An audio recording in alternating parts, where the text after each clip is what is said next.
Hello guys, welcome back to my channel issue ফ্যামিলিতে তোমাদের সবাইকে স্বাগতম। বন্ধুরা, আজকে আমি এখানে বাহু মাছ, এখানে সরা কচু আর আলু দিয়ে একটা পাতলা ঝোলের রেসিপি নিয়ে এসেছি। তোমরা দেখতে থাকো। আমার মাছটাকে আমি আগে ভেজে নেব।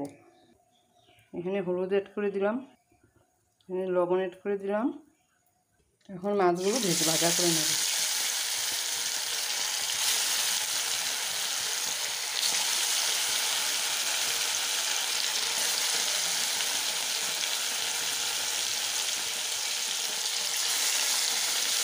এটা ভাজা হতে থাকো। এখন আমি এখানের মধ্যে কাঁচা লঙ্কা, গোটা জিরে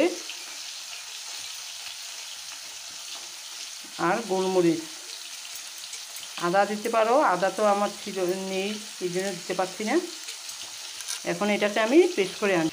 এই দেখো মাছটা ভাজা হয়ে গেছে। তখন এই মাছ ভাজা তেলটার মধ্যে আমি এখানে পাঁচফোড়ন দিয়ে দেবো। এখন এই সরা কচু আর আলুটাকে আমি ফোড়ন দিয়ে ভেজে নেব।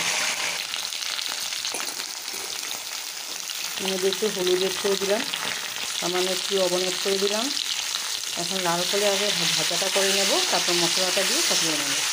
আলুটা ভাজা হয়ে গেছে, সরা কচুটা ভাজা হয়ে গেছে। এখন টমেটোটা দিয়ে দিলাম এর মধ্যে। এখন এই জিরে,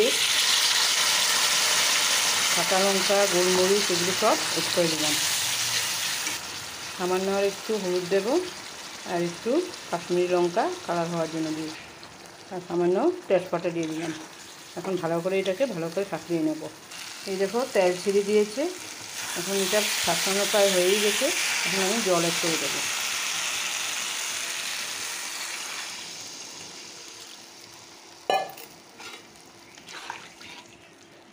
এর মধ্যে এখন আমি মাছগুলোকে সব দিয়ে দেবো।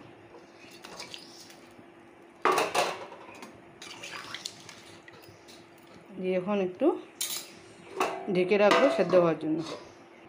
যে বন্ধুরা, আমার হয়ে গেছে। এখন নামানোর আগে আমি এখানে বিলাতি ধনিয়া পাতা একটু এড করে দিলাম।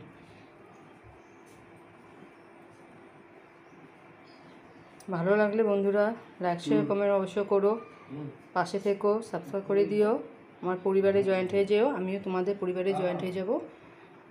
বাই বাই বন্ধুরা।